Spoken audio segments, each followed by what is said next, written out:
Support for the Leadoff on WGLT and WGLT.org comes from the Central Illinois Regional Airport. Passengers can access air travel from Sierra with parking at no cost and at a location close to home. More at CIRA.com. Connect Transit proceeds with scaled-down plans for a downtown transfer center after getting a federal grant. That's one of the things you need to know to start your day for Tuesday, December 9th. I'm Ryan Denham, and this is WGLT's The Leadoff. Now let's lead off with a fresh look at how Bloomington-Normal sells itself to visitors, including as a tourist destination. WGLT student reporter Ben Howell has more. VisitBN, formerly known as the Bloomington-Normal Area Convention and Visitors Bureau, is looking to the Twin Cities community to help shape the next era of tourism in McLean County.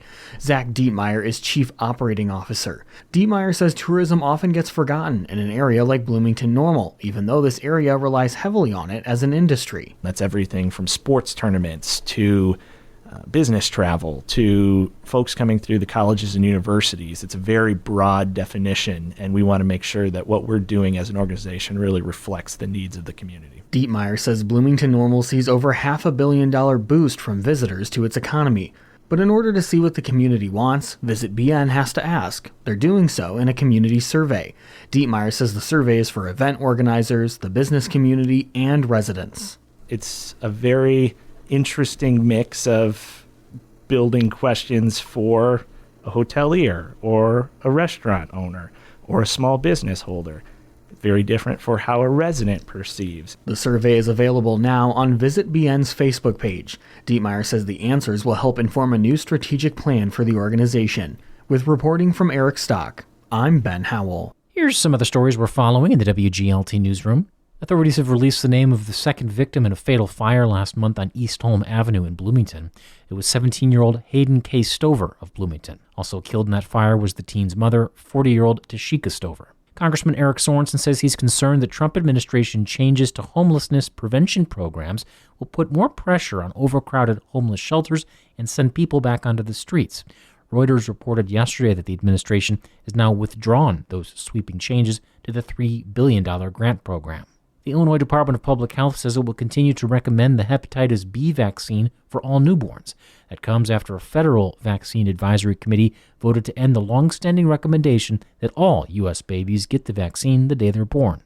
And the Central Illinois Regional Airport in Bloomington says it's earned another perfect certification inspection from the FAA. Those certification standards include things like pavement surfaces, lighting, emergency response, and wildlife management. You can find more on these stories at WGLT.org. Connect Transit officials say a $5 million federal grant gives the transit agency the funding it needs to proceed with a transfer center in downtown Bloomington. As WGLT's Eric Stock reports, it's still too early to predict when the site would open. The project that's been in the works for nearly a decade will be scaled down based partly on higher construction costs. Here's Connect Transit Board Chair Julie Heil. We are less looking for sort of being a community hub. We are more sort of sticking to the knitting and providing top-notch transportation services at that nice location there right in the Buckle. The center will be built at the current site of the Market Street parking garage, which is being demolished. IO says the redesign puts the transit center entrance at Monroe Street with 10 bus stalls adjacent to a covered outdoor waiting area. Additional waiting areas are planned inside the facility. 90 public parking spaces will be on the Market Street level. The Bloomington Police Department also plans to have an office at the site. Heil says the transfer center will no longer have commercial space as first envisioned. Heil says the redesign of the transfer center came after conversations with the city of Bloomington, and the U.S. Postal Service announced plans to move its postal facility from that site to the 300 block of North Main Street. Connect Transit had discussed the idea of multiple levels of public parking at the facility. That's not included in the plans. The city is converting the front and center property a few blocks south into public surface level parking with hopes to develop the site in the future. Heil says that's just one factor in the redesign. It's not my sense that the lack of dollars is driving these changes exclusively. It really is just a new concept. And that's part of the reason why the redesign is taking a while. Connect Transit has $28 million committed to the transfer center. Earlier estimates had the project as high as $38 million, but Heil says they have the money they need now. It's going to cover cost escalations that we are facing like everybody else is working on a construction project these days. And it puts our funding fully back on target. So we're feeling really good about that. The latest funding announced by Congressman Eric Sorensen came from a Federal Transportation Administration program that supports the purchase of zero and low-emission transit buses and the leasing of supporting facilities.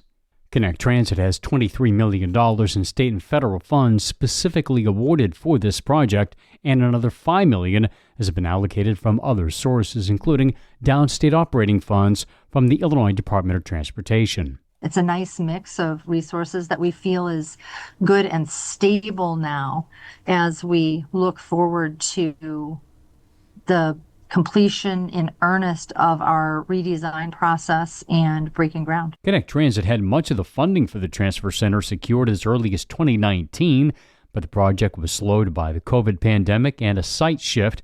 The center was originally going to be built at the former Pantograph building, but a study determined the site would be too costly to renovate.